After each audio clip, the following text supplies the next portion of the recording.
Brothers and sisters, every high priest is taken from among you and made the representative before God to offer gifts and sacrifices for sins.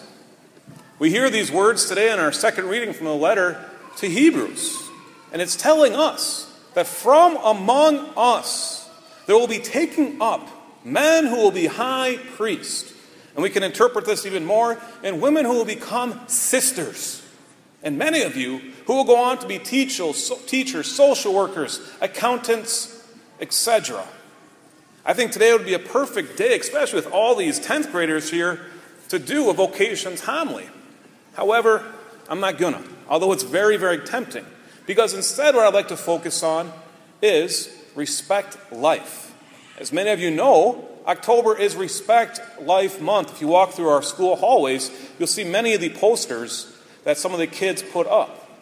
Now usually, when a priest preaches about Respect Life Month, usually they may be preaching about the end of abortion. And this is very good, and it should be preached, and it has been preached, and it will be preached in the future. Sometimes they preach about the end of the death penalty.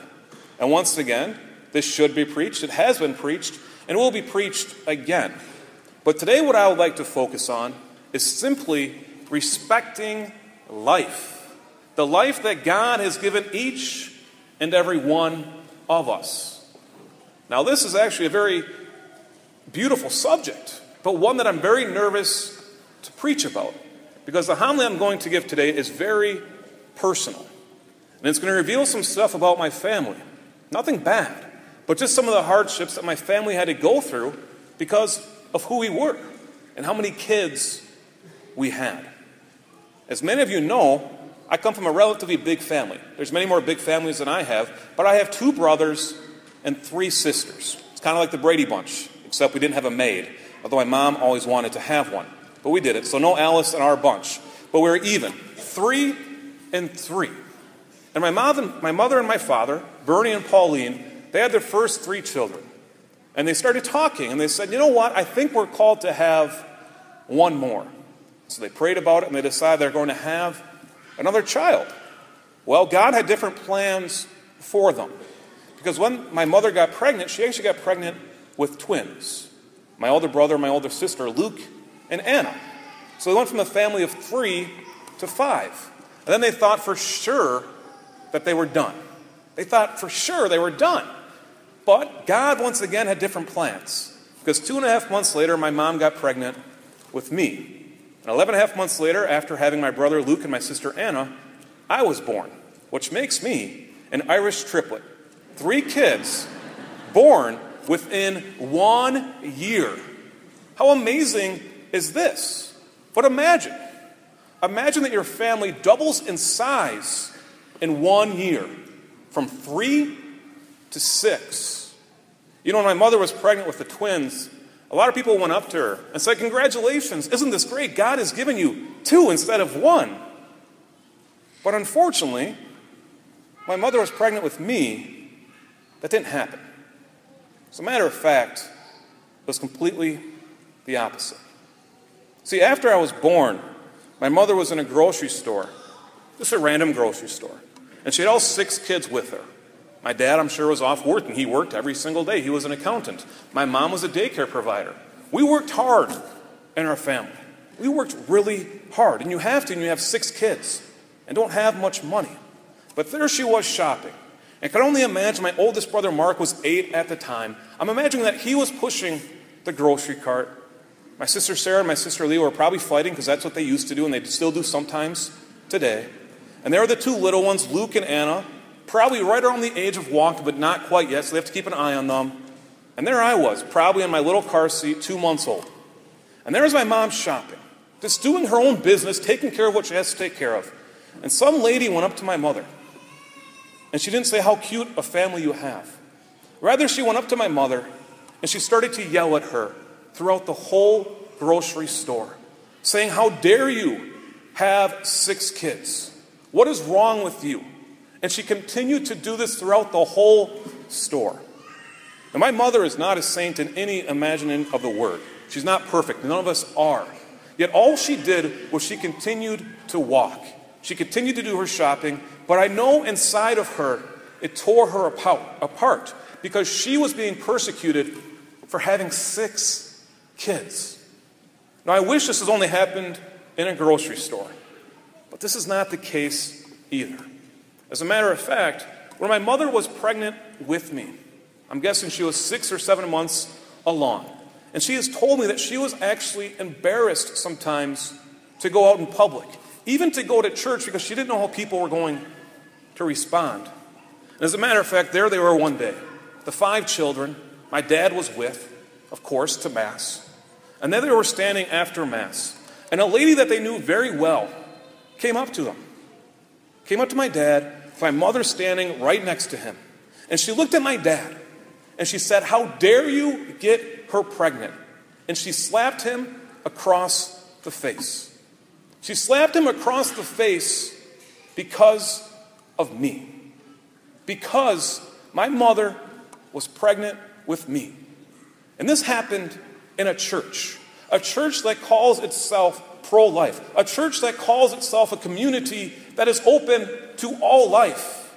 Yet she did not see this. Instead, she saw me as something bad instead of something good. We look at our second reading today.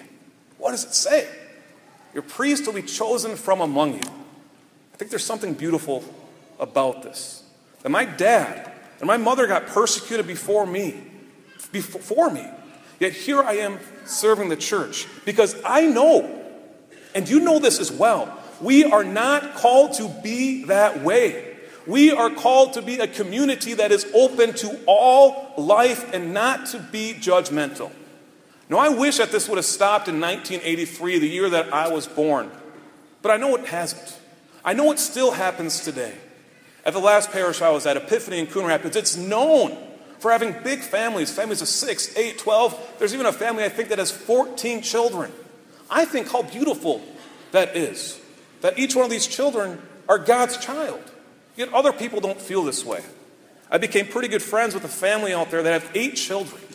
And I was out to dinner with them one night. Not out to dinner with 8 children, you don't go out to dinner. I was over to their house one night for dinner. And I started talking to the kids, and we started talking about our experiences of having a big family and all the advantages.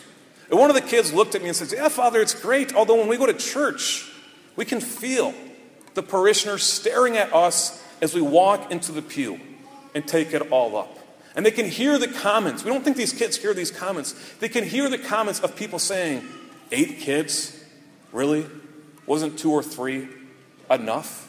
And these kids are sitting there, 5, 7, 9 years old. And they know what this means. That they're judging their parents, and not only their parents, but these kids feel it as well. Like they're not as good as the kids that only come from 1 or 2 child families. And this is not the case. Happens here too as well. I've seen it here at St. Ambrose. And it happens at every single church. But my brothers and sisters, aren't we called to something greater? Aren't we called to see life as something beautiful, as a gift from God? We need to be like this blind man today. We need to be like Bartimaeus, and we need to go to God. "God, help me." The Lord will say, "What do you want of me?" And we should tell him, "Lord, open up my eyes.